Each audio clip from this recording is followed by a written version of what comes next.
तो बहुत सारे लोग समझते हैं कि कीवर्ड रिसर्च या एसईओ या डिजिटल मार्केटिंग सिर्फ उन बिजनेसेस के लिए है जो ऑनलाइन बिक सकते हैं। बहुत सारे लोग जो फिजिकल बिजनेसेस रखते हैं उनको लगता है कि एसईओ या मार्केटिंग उनके लिए नहीं है। वो इसको इग्नोर करते हैं और वो अल्टीमेटली इसमें फ्लॉप हो जाते हैं। तो इनमें से एक केस स्टडी मैंने ली है डेंटिस्ट की। फॉर एग्जांपल अगर एक डेंटिस्ट को आप इमेजिन करें तो डेंटिस्ट के पास जाना पड़ता है अपना इलाज करवाने के लिए। लेकिन क्या डेंटिस्ट के लिए डिजिटल मार्केटिंग एक बेहतर ऑप्शन हो सकती है? क्या वो अपना बिज़नेस ग्रो कर सकता है डिजिटल मार्केटिंग की वजह से? क्या एसईओ में लोग उसको आइडेंटिफाई कर सकते हैं कि अच्छा डॉक्टर कौन-सा है? क्या सर्च उसकी ब्रांड बिल्डिंग में, उसकी रिकग्निशन में उसको हेल्प कर सकती है या एक्विजिशन में उसको हेल्प कर सकती है? अल्टीमेटली ये वो सारे सवाल हैं जिसका जवाब अभी हम फाइंड आउट करेंगे। इन शॉर्ट मैं आपको ये बताता चलूँ कि बिज़नेस चाहे कोई भी हो, आपको डिजिटल पे सब सर्च कर रहे हैं और उनमें वो बिज़नेसेस भी हैं जो डिजिटल पे चलते हैं और वो बिज़नेसेस भी हैं जो डिजिटल पे कभी जिन्होंने शायद सोचा भी नहीं था। तो डॉक्टर्स एक ऐसी कैटेगरी है जो कि समझते हैं कि उनके पास कस्टमर चल कर आता है और इस तरह से बहुत सारे बिज़नेसेस और भी हैं जिनको ये लगता है कि कस्टमर हमारे पास चल कर आता है और उसको डिजिटल मार्केटिंग की क्या ज़रूरत है या हमें वेबसाइट की क्या ज़रूरत है या एसईओ में हम क्यों इन्वेस्ट करें जबकि हमारा कस्टमर हमें खुद कॉल करता है। अभी हम आइडेंटिफाई करेंगे कि क्या डेंटिस्ट या इस जैसे और बिजनेसेस उनको गूगल से कोई हेल्प मिल सकती है या उनको डिजिटल मार्केटिंग या एसईओ से कोई हेल्प मिल सकती है और अगर मिल सकती है तो वो कैसे। आइए देखते हैं। मैं दोबारा से गूगल एड्स पे लॉगिन करूँगा, उसमें कीवर्ड प्लानर टूल पे जाऊँगा और सबसे पहले मैं सर्च करूँगा डेंटिस्ट। अगर मेरा डेंटिस्ट का बिज़नेस है तो मैं एक्सपेक्ट करूँगा कि लोग डेंटिस्ट लिख कर ही मुझे सर्च करेंगे। तो हम ये देखेंगे कि सबसे ज़्यादा डेंटिस्ट में क्या सर्च होता है। जैसे मुझे रिज़ल्ट आया तो आप देख सकते हैं कि उसमें काफ़ी ज़्यादा सर्चेज़ हैं। इसको मैं अगर सॉर्ट कर लूँ हाईएस्ट टू लोएस्ट, तो टीथ वाइटनिंग सबसे ज़्यादा सर्च हो रही है पाकिस्तान में इस वक्त डेंटिस्ट के लिए। तो 1000 से 10,000 लोग ये वो लोग हैं जो टीथ वाइटनिंग चाहते हैं। उसके बाद crown, toothache, braces, dentist games, veneers, teeth braces, ये सारे कीवर्ड्स हैं जो सर्च हो रहे हैं। तो इसमें से डेंटिस्ट गेम शायद ऐसा कीवर्ड है जो कि मे बी एक डेंटिस्ट से रिलेटेड ना हो, मे बी ये मोबाइल ऐप्स या मोबाइल गेम्स के रिलेटेड है। तो हम इसको क्या करेंगे, हम इसको फर्दर एक्सप्लोर करने के लिए डाउनलोड कर लेंगे और मैं मज़ीद चाहूँगा कि हम मज़ीद कीवर्ड सर्च करें। तो फॉर एग्जांपल मुझे यहाँ पर डेंटल क्लिनिक एक वर्ड नज़र आया जो कि एक अच्छा कीवर्ड है डेंटिस्ट के लिए। हो सकता है लोग डेंटिस्ट लिख के डेंटिस्ट को ना सर्च करें, वो डेंटल क्लिनिक लिख के डेंटिस्ट को सर्च करें। तो हम इसको कीवर्ड को एक्सपैंड करेंगे। कीवर्ड रिसर्च को एक्सपैंड करने के लिए मैं डेंटल क्लिनिक सर्च करूँगा और देखूँगा कि इसके अगेंस्ट हमें क्या रिज़ल्ट आता है।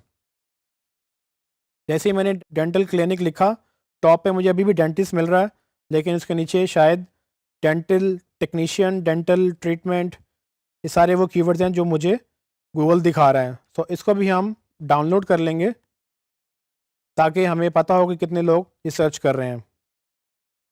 फाइनली जैसा कि हमने देखा कि टीथ वाइटनिंग एक इम्पॉर्टेंट टॉपिक है, तो अगर मैं teeth whitening as a keyword ही सर्च करूं और देख लूँ कि टीथ वाइटनिंग करवाने वाले लोग टीथ वाइटनिंग को सर्च करने के लिए और क्या-क्या लिखते हैं, तो मैं उसको सर्च करके देख सकता हूँ कि इसके अगेंस्ट गूगल क्या-क्या हमें शो करता है। तो गूगल के नज़दीक अगर आप टीथ वाइटनिंग सर्च कर रहे हैं तो वो audience priorly wisdom teeth, veneers, tooth pain, crown या बाकी चीज़ें भी इससे रिलेटेड सर्च करेंगे। तो टीथ वाइटनिंग में टीथ वाइटनिंग टिप्स भी लोग सर्च कर रहे हैं और उसके बाद नेचुरल टीथ वाइटनिंग जैसे टोटके भी सर्च कर रहे हैं। तो अगर आप एक डॉक्टर की वेबसाइट हैं तो आपको कोई हर्ज नहीं है कि आप जो टिप्स जो लोग ढूंढना चाह रहे हैं वो आपकी वेबसाइट से ही वो ले लें, क्योंकि अगर वो आपसे ठीक करवाने आएंगे दांत, तो अगर ये भी पॉसिबिलिटी है कि वो पहले आप पे ट्रस्ट बिल्ड करने के लिए आपके ब्लॉग को पढ़ें, आपके आर्टिकल्स को पढ़ें और उसमें देखेंगे कि आपको कितना पता है अपने फील्ड के बारे में और आप कितना बेहतर जानते हैं। जब वो आपकी टिप्स पढ़ेंगे तो मे बी पॉसिबिलिटी है कि वो आपसे आगे इलाज भी करवाएंगे। तो इसको भी मैं डाउनलोड कर लूँगा।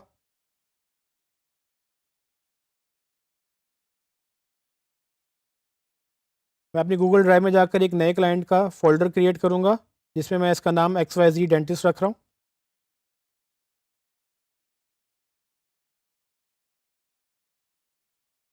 इसके अंडर मैं कीवर्ड रिसर्च का फ़ोल्डर क्रिएट करूँगा और इसके अंडर मैं डिफरेंट फ़ोल्डर क्रिएट करूँगा उनके कीवर्ड से रिलेटेड। सो डेंटिस्ट और डेंटल क्लिनिक ऑलमोस्ट एक ही चीज़ को सर्च करने के लिए 2 डिफरेंट टर्म्स हैं, तो मैं उनको पॉसिबल ये है कि एक ही जगह पे लिख लूँगा। तो डेंटिस्ट का मैंने एक फ़ोल्डर क्रिएट कर दिया और उसके बाद मैं टीथ व्हाइटनिंग जो कि एक सर्विस है, उसका फ़ोल्डर बनाऊँगा और मैं इन फ़ोल्डर्स में वो फ़ाइलें अपलोड कर दूँगा।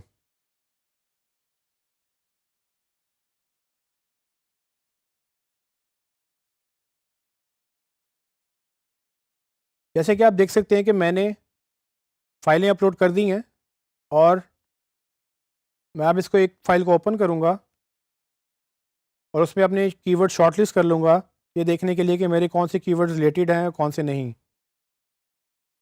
तो आपने देखा होगा कि मैंने फ़ाइलों के नाम चेंज नहीं किए, जो कि बाद में मसला कर सकती हैं कि मुझे शायद याद ना रहे कि ये फ़ाइल किस कीवर्ड के अगेंस्ट थी।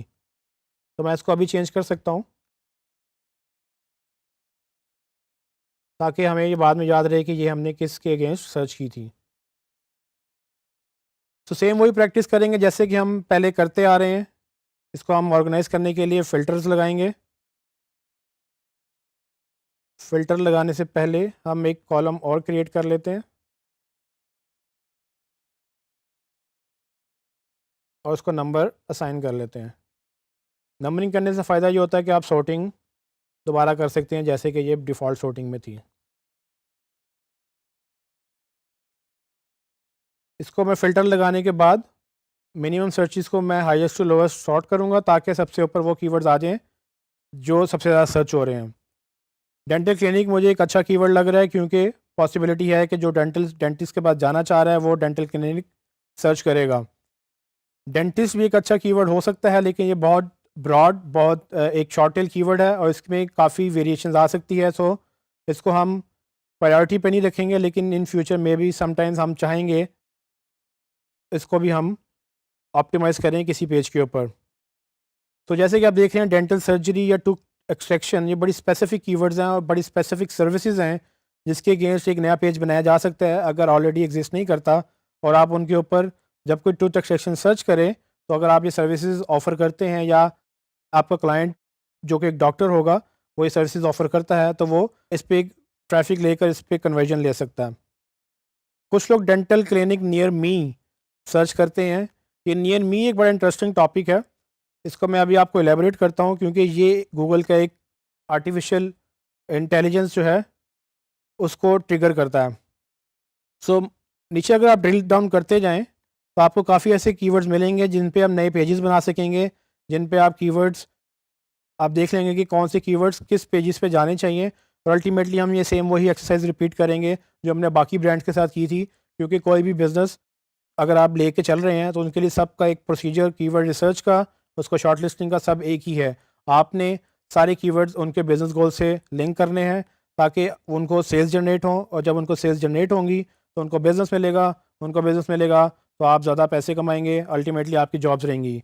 और अगर ये आपका अपना बिज़नेस है तो ऑफ कोर्स आप खुद भी इसको ग्रो कर सकते हैं अपने बिजनेसेस को। जैसे कि आपने देखा इस एग्जांपल में हमने डेंटिस्ट के लिए कीवर्ड शॉर्टलिस्ट किए। इसको आप मज़ीद एलैबोरेट कर सकते हैं, मज़ीद सर्विसेज के लेते हुए आप मज़ीद एक्सपेंड कर सकते हैं। मेरा मकसद ये था कि मैं आपको आइडिया दे दूं कि स्टार्ट कैसे होता है और ये कैसे किया जा सकता है। ऑफ कोर्स इसमें कोई लिमिट नहीं है और ये नेवर एंडिंग प्रोसेस होता है, क्योंकि जब तक वेबसाइट होती है तब तक आप इसको करते चले जाते हैं।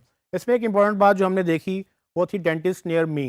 तो नियर मी का कीवर्ड एक बड़ा इंपॉर्टेंट कीवर्ड है जो कि बड़ी तेज़ी से गूगल में पॉपुलर हो रहा है। तो जैसे कि हमने शुरू में डिस्कस किया था कि गूगल हमें हर जगह से ट्रैक करता है।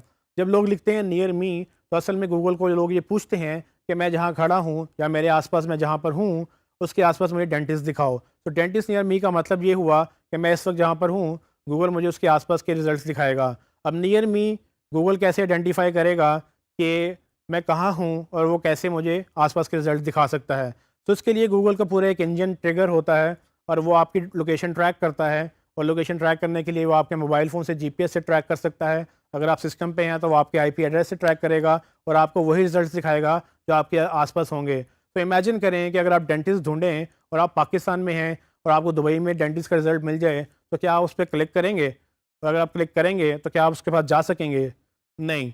तो बेसिकली होगा क्या कि गूगल यही चाहता है कि आपको राइट टाइम पे राइट रिजल्ट दे तो जब मैं ये लिखूँगा डेंटिस्ट नियर मी और मैं लाहौर में हूँ, तो लाहौर के ही डेंटिस्ट मुझे नज़र आएँगे और पॉसिबिलिटी है कि वो लाहौर के अंदर भी अगर मैं एक लोकेलिटी में हूँ, फॉर एग्ज़ाम्पल मैं गुलबर्ग में हूँ, तो सिर्फ गुलबर्ग के ही मुझे डेंटिस्ट दिखाएगा।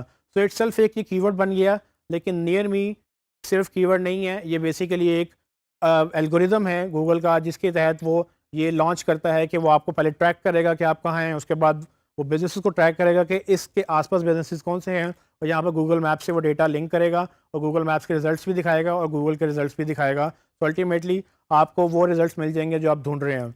तो ये चीज़ें बिज़नेसेस के लिए बड़ी इंपॉर्टेंट हैं, अंडरस्टैंड करना कि लोग क्या लिखकर सर्च करते हैं और किस तरह से क्वेरीज बदलती हैं डिफरेंट सर्विसेज को ढूंढने के लिए। तो जो ब्रांड या जो बिज़नेस इन कीवर्ड्स को कैप्चर कर लेगा, अच्छी तरह से डिमांड को कैप्चर करेगा, तो वो ज़्यादा पैसे बना सकेगा।